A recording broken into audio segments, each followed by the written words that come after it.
All right, tonight I want to begin with an analogy that some of you have heard me use before when talking about dating. But I want you to picture that you've grown up and you are a big Disneyland fan. Like you're that Disney person. But you haven't been able to go. Like you don't go. So you've been planning for a long time your trip. You're planning when you get there, you have a whole Pinterest board all about all the different things you want to do at Disney. You've looked up all the details. You're excited. And so the day has finally come for you to go to Disneyland.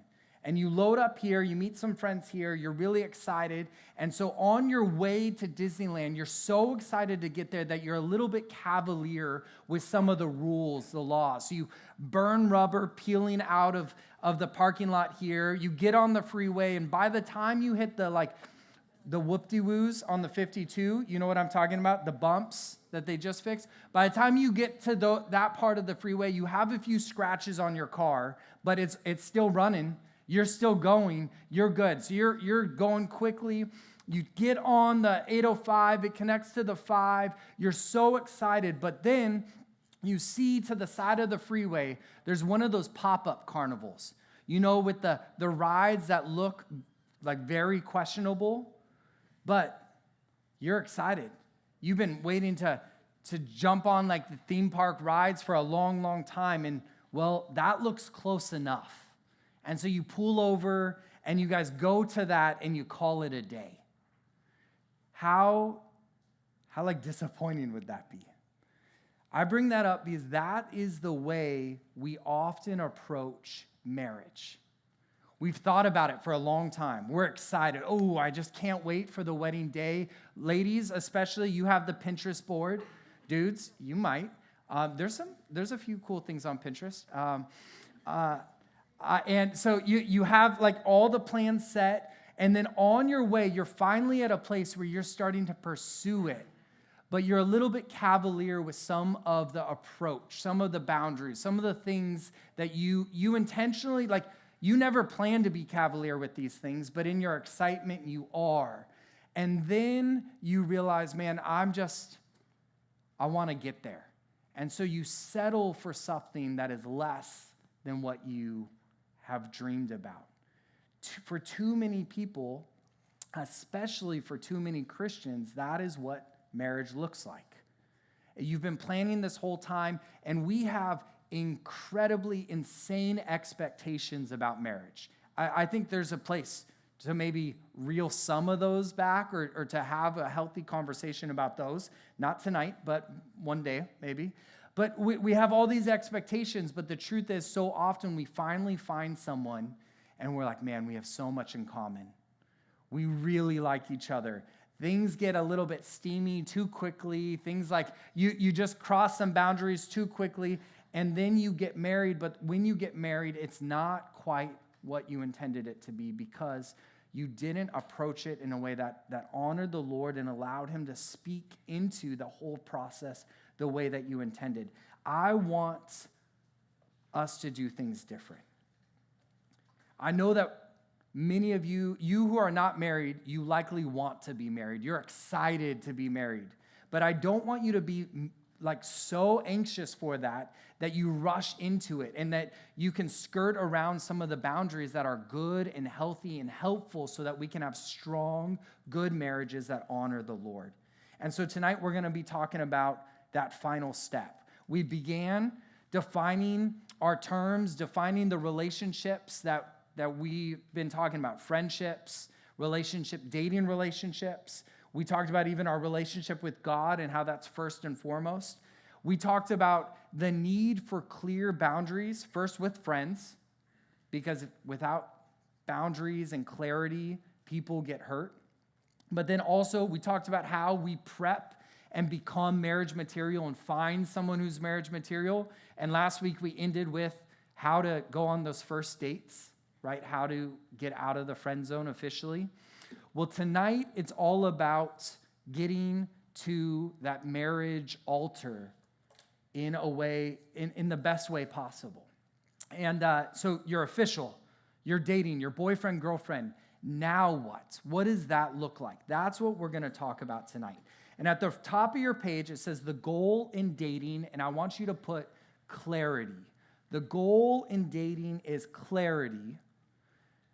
And below that, it says the goal in marriage, and I want you to put intimacy. Now, the goal in dating is this. You want, at your dating relationship, your boyfriend, girlfriend, and the whole point is to figure out, is this the person that I want to enter into the covenant of marriage with? And you want to have clarity. In fact, I heard, this is a while back, someone proposed, and I think it was the dude proposed, and the girl was like, I'm not sure. And dudes, you should know the answer to that question before you propose. There should be no doubt that they're going to say yes before you propose. If you're not sure, you shouldn't be proposing. Like that should be the one, like they say in a court, a lawyer never asks a question that he doesn't know the answer to. A dude should never propose if he doesn't know the answer to that, right? It should be clear. With that said, there should be even greater clarity on the day of your marriage, that this person is a person I want to enter into this covenantal relationship with, the covenant of marriage. Now, the goal in marriage, I put intimacy there. And what I mean by that is intimacy, that this brings two people closer together in unity to strengthen the covenant that they have made. Right? It is a strong, united couple for God's purposes. Now, I do want to tell you, we went over this in week 1. The goal of marriage is bigger than just intimacy, right? The goal of marriage is to glorify God, to refine us, to expand God's kingdom. We went over those things. But for the sake of what I'm talking about right now, there's this the goal in dating is not intimacy. And we can get that mixed up sometimes. Is the goal in dating is we got to get closer and closer and closer. But in fact, sometimes isn't the right word there. Almost always, that is going to cause a lack of clarity because you're going to blur the lines. And that's what I want to talk about. So how do we have a dating relationship that leads to clarity? And what we need are boundaries. And boundaries could feel like, man, isn't that like a 90s Christian thing? We still do that, boundaries. And I've used this oftentimes, but boundaries, I want to encourage you, think of it like you're driving up to the top of a mountain and you want to go fast and you want to just take these turns as quick as you can. The guardrails help you go quicker. The boundary markers, the things, they actually keep you on the road so you can get to your destination quicker. Without them, there's a whole bunch of hazards. And boundaries within relationships are good. They're healthy. They're strong. So we are going to talk about boundaries. You guys have some, they got ahead of me up there. So we don't want to be led in relationships by our emotions. This is what leads 95% of relationships, is just those warm fuzzies. Why do you like this person? In fact, I'm not a great example at this. When I was doing pre-marriage counseling, Pastor John Hoffman, he says, why do you love Courtney? And I said, I do. And he's like, that's not really, you're not answering the question properly. Why? I'm like, because she's great. Yeah, but what about her? She's awesome. And he's like, you have some homework to do and stuff. And I was able, like now I think I could articulate it better than back then, but Twitter pated like just like smitten David back then. I was stumbling over my words and there was a ton of emotion. And I want us to have clarity, and I want us to have clarity in that we can be confident in. And what that requires is us not being led by emotions. Here's what happens when you start dating someone. If you start dating and you start getting Twitter pated, you start getting those warm fuzzies, you start falling in love. Biologically, in your brain, these chemicals are released that are called neuropeptides. You can learn more about this in that Sacred Search book that I've been suggesting every week. But in that book, they explain that these neuropeptides, they're kind of like a love potion. They're released slowly between 12 and 18 months of your relationship when you start feeling that ooh la la, like I'm in love feeling. And what they do over those 12 to 14 months is they give you increased energy, euphoria, sleeplessness, impulsivity. So that's the chemical that you're like, man, let's go on a date. And she's like, it's 2 a.m. Let's go swimming in the ocean. Let's do what, you just have this impulse. I just got to be with you. That's the neuropeptides talking, right? Those things are being released. And what they do, and I'm reading from the book, Dr. Helen Fisher in the book lays out what these chemicals do. You become emotionally dependent on someone. Like, man, you just have to be with them. Adversity heightens passion, which, what does that mean? Well, adversity is when something comes against you. So imagine you're dating someone that you're falling in love with. And a wise counsel goes, hey, maybe we should slow down a little bit. What about this and this and this? That adversity could even come off, if you go too far down this path, it could come off as, oh no, you don't understand. They understand me. Are you hearing me? And these things are pretty common. These are feelings that we all will have or have had. So the goal is that they're actually a good thing. But they're a good thing to gain and to receive after you've done your homework and you have a lot of clarity. You're entering into a relationship that you've become marriage material. They're marriage material. You know that because you've brought that list to a mentor, you've had wise counsel talk, and you've slowly gotten into this relationship. And by slowly, you've put up boundaries so these neuropeptides, you don't get like a crazy rush of them so soon in the relationship that you don't really get to know them. Are you guys with me? It's easy to fall in love. And falling is not something that we speak positively about in any other situation other than love. But suddenly, when it comes to getting into a relationship, we're like, yeah, let me accidentally trip into that one, right? We don't want to do that. How do we avoid being led by our emotions and tripping into a relationship that could leave us hurt? We do that by going slow and putting up boundaries that will help us gain clarity so that we can be confident when we arrive on that marriage day. So let's talk about that. Let's talk about boundaries. Boundaries keep the things that hurt clarity from hurting clarity. I don't want anyone to be blindsided. I don't want anyone to 6 months, 8 months into a relationship think, man, how do I miss that? And so we put up some boundaries. Now, boundaries, here's what I want you to know about boundaries. On your right-hand side, it says, healthy relationships have a good control of the physical, emotional, and spiritual progression.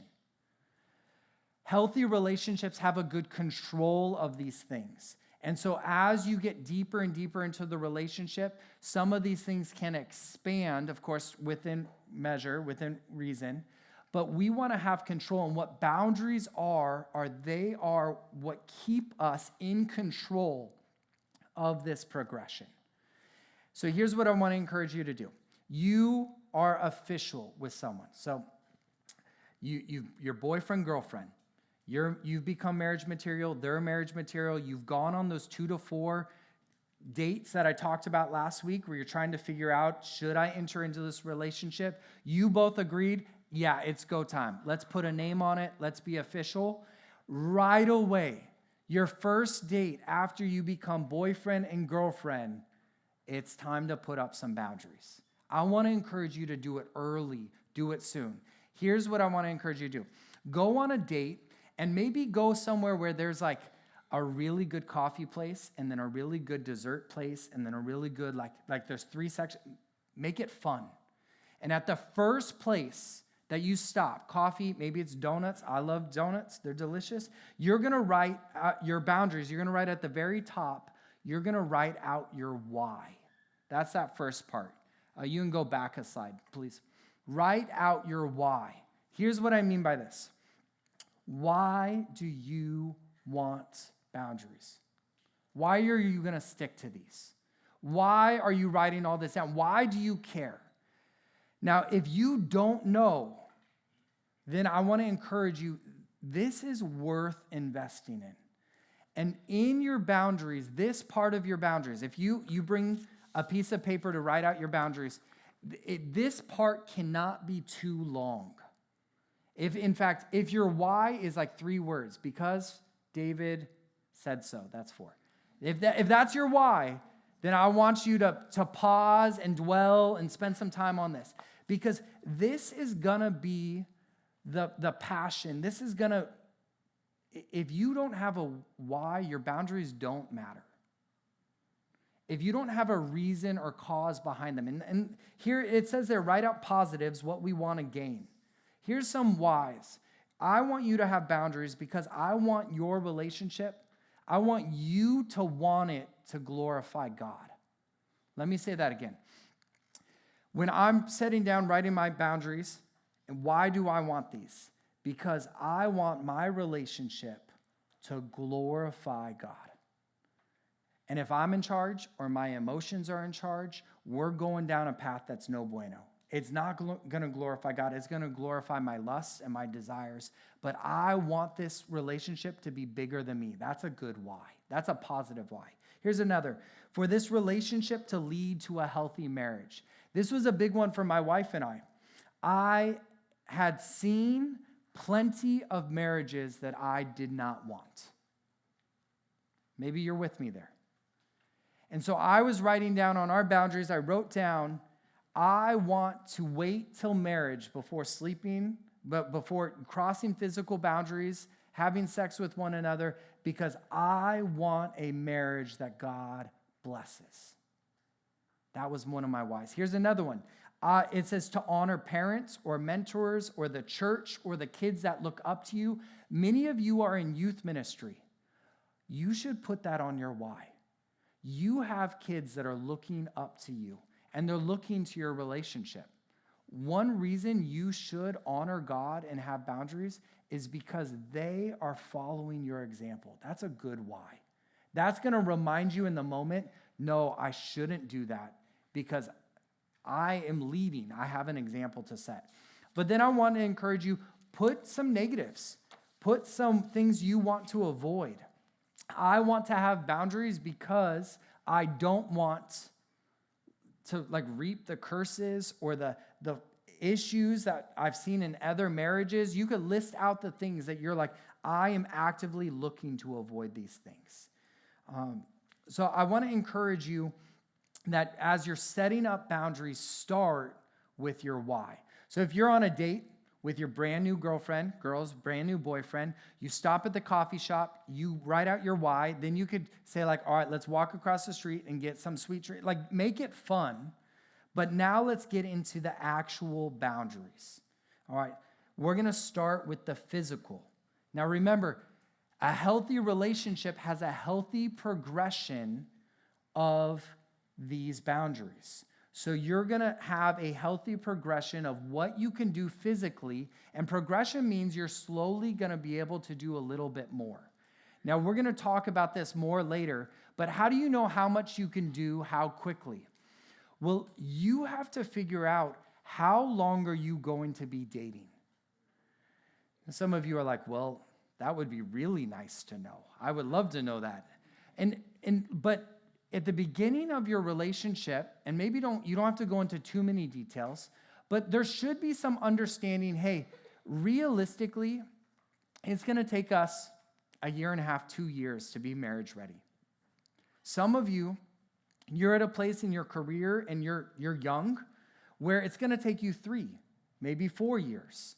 If it takes you longer than 4 years, that's tough. I'm just telling you, that's a long relationship, and you're going to need to be really on guard with some of these boundaries because that's a long time that you need to abstain and make sure you have a control of this progression. If you're at a place, if you're 25, 26, maybe even a little younger, you're in your career, and you realistically could be ready for a marriage quicker than that in a year. I proposed to my wife. We had been dating 11 months. I'm not suggesting that. I'm not telling you to do that. Where we were at, our circumstances, it was, honestly, in hindsight, we probably should have waited a little longer, but we were good. And it's worked out. It's been, I am blessed.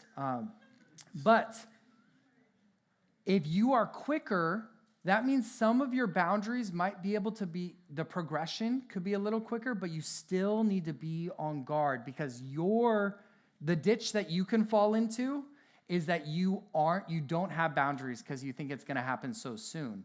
Don't get caught there. So healthy progression. Here's what you need to ask. Here's what you need to define. Where are you allowed to go? We're talking about boundaries. We're talking about physical boundaries. When we think physical boundaries, usually we think kissing, hugging, making out, those boundaries. That all begins, take a step back, by defining where are you allowed to go. Keep it public. There was this thing for a long time where it was like couples would be encouraged, like, hey, keep room for Jesus, and make sure wherever you're at, you remember Jesus is in that room too. And I think that's good, like he is in a way, but that's not the preventative measure I think we wish it was. But when there's actually other people in the room, you're just not likely to make out with someone in, a Starbucks full of people. It has been done, but don't be that people. Don't be them. Don't do that.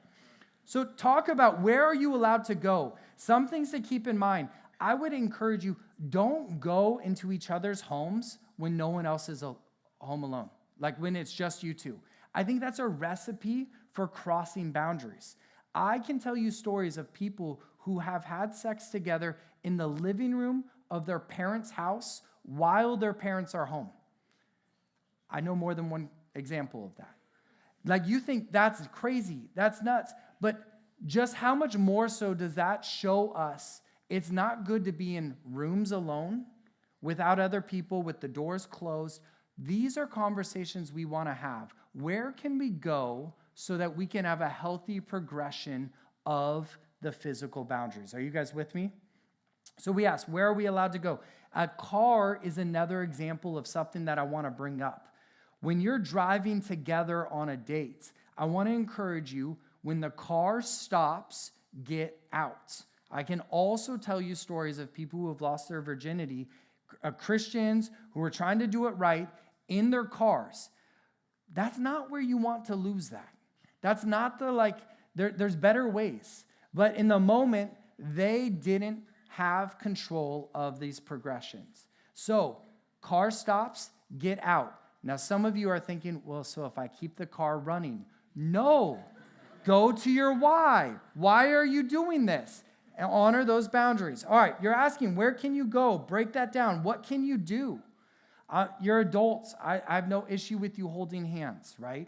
Hugging, but you're not penguins trying to keep warm in the Antarctic. So when you're hugging, you don't have to hug for 30 minutes straight, right? So we want to just be real about these conversations, because here's the truth. When you're dating someone, you want to be with them. You want to. You care about them. You're attracted to them. We want to have a healthy progression, and it's hard to stop a moving car. So as you're defining these things, the goal is to prevent getting to a destination of one of these check marks too early in your relationship, because once you start making out, it is hard to stop, to say, hey, we're no longer going to do that in this relationship. So having a healthy progression keeps you, again, it's hard to stop a moving car. It keeps you from really struggling later on in this relationship. And it helps you have clarity, because if you start making out quickly with your boyfriend or girlfriend, that's going to neuropeptide dump. There's just not clarity there. And you don't want that. You want clarity. You want control of this. You guys with me? So the question people always ask is like, can you kiss? I would encourage couples to wait a little bit before kissing. But keep it simple, stupid. If you start making out, I'm telling you, making out is preparing your whole body for sex. All right? If you think I'm wrong, I don't care. Talk to me later. Tell me, explain to me where I'm wrong. But making out, that's what you're doing. And when you consistently are making out, your hands get bored, you start exploring, it's no bueno, and you're going to lose control of that healthy progression. So I would encourage you, holding hands, fine. Hugs, fine. If you can wait to kiss, I think there's strength in that. I'm not up here telling you every one of you needs to have your first kiss on the marriage altar. Honestly, that could get awkward a little bit. I'm okay with it being a bit before that. But I also do not knock those couples. I don't. Especially the couples that can wait to make out. I don't have any issue with them. So have that healthy progression. Remember, goals, clarity, not intimacy. Save that for the marriage bed. Quick tip, stay vertical. Here's some quick tips. Stay vertical. Here's another one. If you can't see it, you can't touch it. Here's another one, 2 blankets. Really? 2 blankets. You'll save yourself a lot of temptation. Here's another one. Ladies, this is an area, dudes, you need to lead. I'm not saying you get to abdicate your role, but ladies, physically, often you're not the instigator as often as dudes. So if there needs to be some check marks that you help define in a conversation, there's room for that. But guys, you need to know that it's better to just not start something than have to cut it off short. Ladies, if a guy says, no, we can't do this, we need to stop, your first instinct often is to feel like, oh, they don't want me. And so don't let that be the lie. If they're having self-control, it means they're trying to honor you, if anything. Let them do that. Encourage them in that. All right, we're taking up too much time. Let's keep going. You're talking about where you go, what do you do, when you talk, and what you talk about is a good boundary we need to work through. All right, I want to encourage you guys, have a curfew where you stop talking. Have a curfew, you don't start talking until a certain time of day. I'm going to tell you, the content of your conversation and your level of self-control starts tanking after 10 p.m., all right? After midnight, not much good happens after midnight. So I would say, stop talking at 10:30. Hey, good night, girlfriend. And then don't start till later. Now, some of you are like, David, are you Amish? Are you crazy? What? If you want a radically different relationship than the world, consider some of these. Have some boundaries on how often you talk and how often you're together. You guys need to have some nights off. You need to have, if you're dating, you need to have some nights where you're doing ministry somewhere else, you're catching up. You're not an island. And so often people start dating and it's only them two, and they just seclude and they become an island to themselves. Don't be that people. That's not healthy. Also, you don't have to text every hour of every day. If you're the guy or the girl that it's been 2 hours, they haven't texted me. They probably are going to break up with me. Maybe they're cheating on me. If that's you, I'm serious, that's not healthy. There's something under that you should talk to a counselor with. You should be able to go hours without talking to them and not have anxiety. I think that our constant contact, current generation, doesn't do that well. Last thing, you don't need to share your location with your new boyfriend or new girlfriend. I want to tell you, put healthy control. That could take some time. Just they knowing where you are at all times. Call me old, but I don't think so. All right. You need to talk about when you talk and then how much time you spend together. That's the physical stuff. Here's the emotional stuff. We're going to put up some boundaries. We're going to have healthy progression, control of the progression about what we talk about. Let me give you an example. First date. Hey, I'm David. We're talking about like where we grew up. Maybe you say like, yeah, I had a pretty rough childhood. You could leave it at that. You don't have to go into details. Maybe after you're official, you start talking about, hey, it was rough because this is what went on with my mom and dad. Maybe you've dated now a while, healthy progression. You could talk about, hey, here are some of the like identity issues or hurts I had to overcome because of the trauma I experienced. Do you see how those are 3 different depths? You don't have to go to depth 3 on the first date. I don't think that's emotionally healthy control. Let's take our time. But also, let's talk about promises.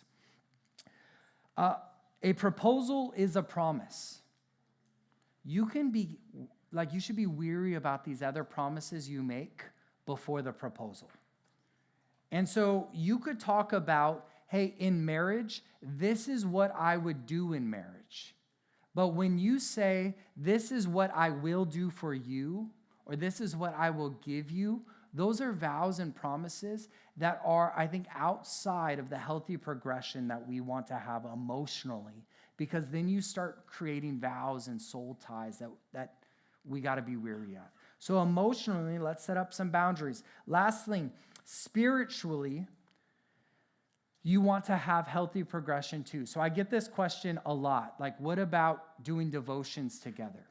I don't think you should do that at first. You can go on a date and talk about your devotions. By the way, it's good to do devotions before dates. That could be a good boundary. Hey, we're not going to talk until we do devotions. But doing devotions together, that is something that you can do later on in your relationship when it's more mature. Same with praying together.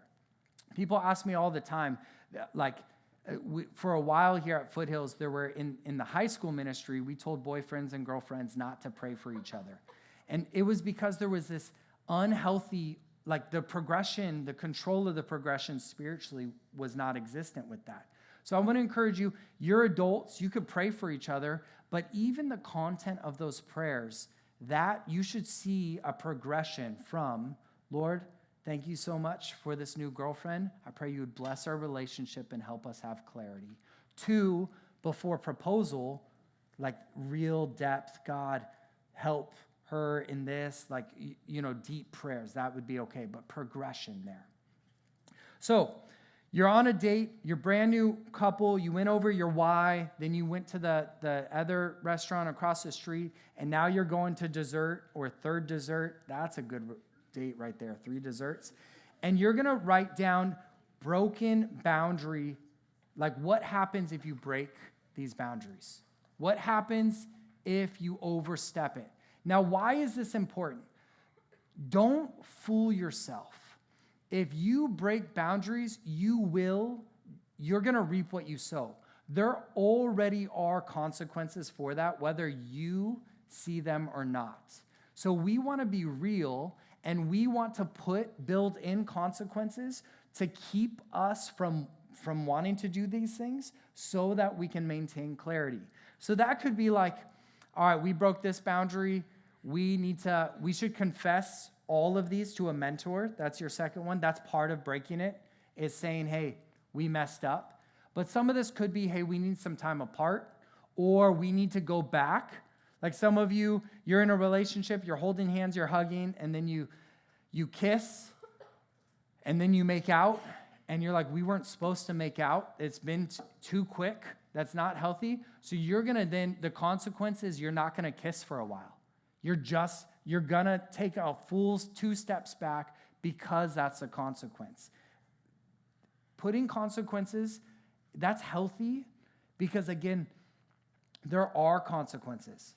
And you don't want to deal with the consequence of crossing a boundary where you start sleeping together. Like that brings significant consequences. You want to deal with the consequences before that keep you from getting there. You with me? All right. I need to go much quicker. Let's keep going. Let's talk about a timeline. Your timeline for all of this is going to be dependent on where you're at in life. Like there's factors. There's age. Age is a factor. If you're 18, don't be in a rush. right? I know people in olden times got married when they were 14, but we're in a different culture. We're at a different place. If you're 18, I think that you need strong boundaries and a lot of wise counsel, because just 20, being 19, 20 years old, like, time is your friend here. So age is a factor. Career calling's a factor. Dudes, if you have no clue how you're going to provide, right, that should delay things for a bit. Faith. If your boyfriend or girlfriend are new in their faith, that should delay this for a little bit, right? If someone gives their life to the Lord, don't be like, well, now we could get married next week, right? Let them really establish their faith. Finances, big life events. What I mean by that is, like, if you're really going through some new transition, turmoil, difficulty, then maybe put off some of these things. But here's the timeline. You start dating your boyfriend and girlfriend, boundaries right away. Then you're going to spend time getting to know each other, clarity. You're going to get to know each other's family, because that's the family you're marrying into. For some of you, your family is different, like it's church family, or it's like you don't have family. You got to figure out what that looks like. But if you're not talking to family, that is something that you need to consider. You need to talk about, like, what's behind that, what's going on. Sometimes there's justifiable reasons. Other times that could be a red flag. Like, those are extremes, but it's something to consider. Then, everybody, do not miss this. Please, before you propose, take pre-engagement counseling. Here we call it the pre-marriage class, because so many people don't do this well. Pre-engagement, here's why this is important. When I take a couple through pre-engagement counseling, I ask them a ton of really hard questions. And it is harder for you to be honest with yourself and with the person you want to be engaged to if you've already spent $2,000, $3,000, $4,000 on a ring, and you've already put down an $8,000 venue deposit. You're not going to want to be honest if there's hard things and you're going to lose all of that. Before you make those big commitments, take pre-engagement counseling. After the last meeting, when I meet with couples for pre-engagement counseling, the last meeting I say is, send it, right? Go. Propose, do it. I give them, or I say, here are the things I'm concerned about. Here are the things that I think you should work on. But my whole goal is that you can have great clarity that God is with you in this relationship. Then get engaged, then get married. That's the timeline that I have for you guys. Any questions about any of that? I'll take one. One question? All right, maybe I'm doing all right then. All right, let's keep going. 2 more topics. 3 more. Yes. Yes, Sam.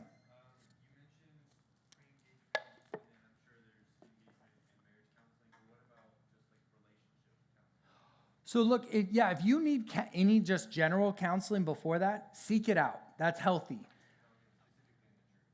Within the church, seek help. If you as a couple, you're dating, you're like, we're working towards engagement counseling, but we need to work out something before that, that's fair to just seek a pastor, seek a counselor within the church to work those things out. I do want to tell you, if you are getting a lot of counseling early on in your relationship, you're probably, that's not the greatest sign in the world. But it's not terrible. When in doubt, seek counseling. Counseling is healthy. It's good. My wife and I, we have never been on the brink of divorce. We have gotten counseling many times. And the whole point is to get it so we never get to the brink of divorce, right? So get counseling. Pre-engagement counseling for us is pre-marriage counseling. It's all in the same. So if you need more counseling after pre-engagement or during marriage, again, I would encourage you to do that. And in my goal of pre-engagement counseling, there are couples, I think I'm at 3 couples that have broken up in pre-engagement counseling. I think that's a sign I'm doing my job, right? Most of them get married, but sometimes there's things that come up that lead to them breaking up, and thank God that they did that before they got married, right? Thank God that those things were brought up. When should we break up? Here are the times when you know marriage is not on the horizon. You guys, this is straightforward. If you wake up and you realize, I don't want to marry them, break up with them. Now, you don't have to call them that moment, right? You might get counsel and make sure that it wasn't like a bad dream or something else. You don't have to jump into that so quick. But when you are confident that it is not going towards marriage, it is time to end that relationship. You should also end that relationship when you're in habitual sin. If you're sleeping together, you need to end the relationship, right? There are a few situations I've run into where a couple can properly separate and stay together for a good period of time. Then they come back together and they end up honoring God the rest of their relationship. But I'm going to be honest, those times are rare. And it would be better for you to break up than enter into a marriage without God's blessing. And it'd be better for you to break up and just stop sleeping together. And eventually, if the Lord ordained it, get back together. Then for you to just wrestle and wrestle with this lust for each other and not honor God. And look, it just affects how you worship. It affects the way you walk with the Lord, the favor he has. That would be time to break up. Lastly, I said there, if your relationship's unhealthy, and look, if you're not married and there's any sort of just unhealthy abuse of any sort, get out. For the record, if you are married, I don't want you, I want you to make sure you're not in a position to continue to be abused, but I think there's, you could separate and then you work out what that looks like with counsel and you make sure. To be fair, what is considered abuse is so much broader than what it used to be that seek counsel.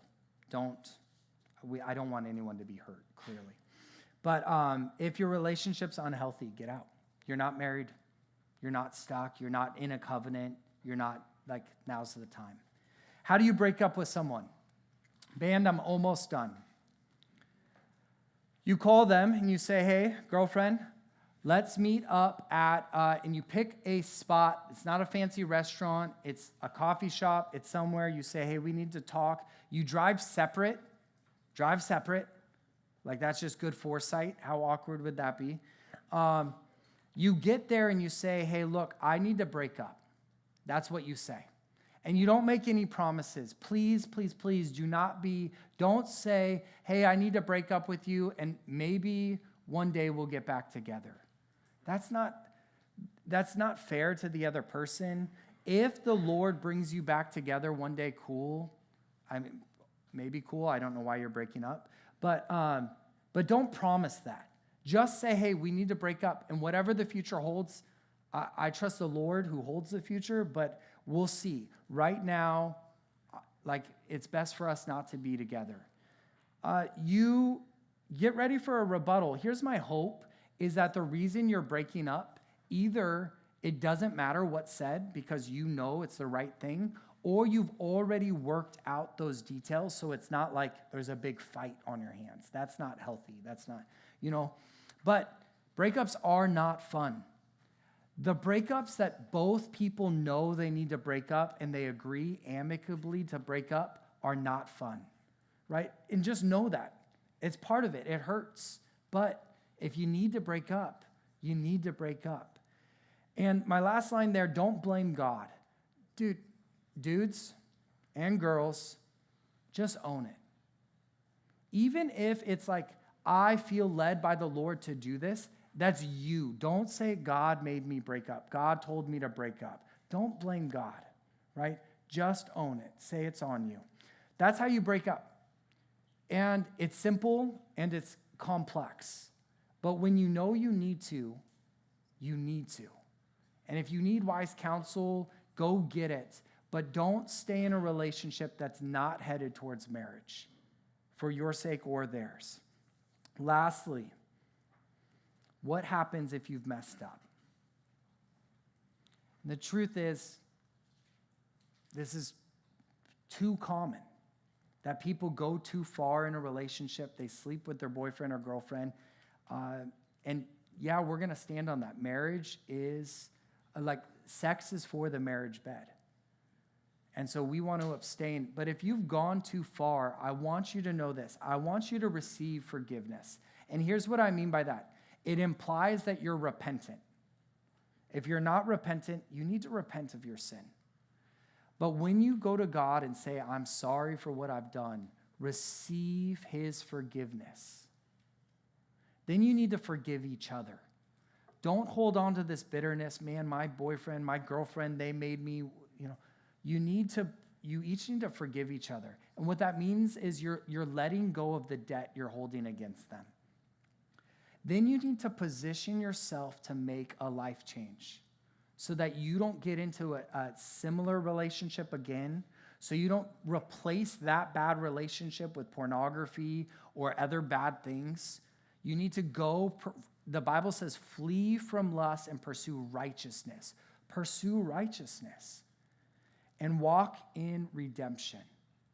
God is good. And he does not want you to be defined by past mistakes. He wants you to be defined by his redemption, by his blood. Let me end with this verse. It says in 1 Corinthians 6, do you not know that the unrighteous will not inherit the kingdom of God? Do not be deceived, neither fornicators, nor idolaters, nor adulterers, nor effeminate, nor homosexuals, nor thieves, nor the covetous, nor drunkards, nor revelers, nor swindlers will inherit the kingdom of God. And such were some of you.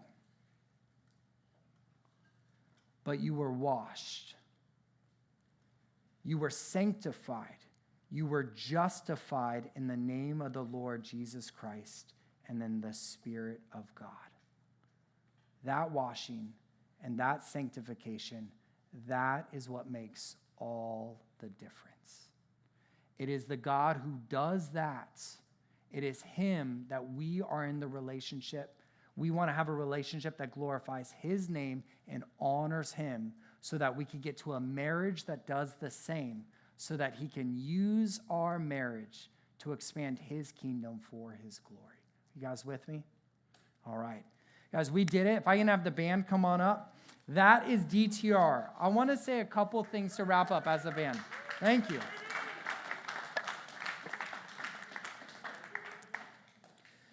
I want to tell you this. I have brought up a ton of different topics. If you need a follow-up, please find me. If you have questions, please find me. I am here. This was an introductory to a lot of people. I want you to know I'm available. If you have any rebuttals, any questions, if you need anything, if you need prayer, we're going to do that too. Will you guys stand up? And here's what we're going to do tonight.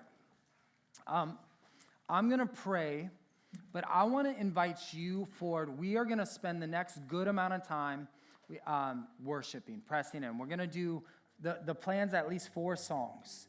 And I'm excited to worship with you all. So I'm going to encourage you, if you want to come forward, let's go ahead and fill the front right now to worship.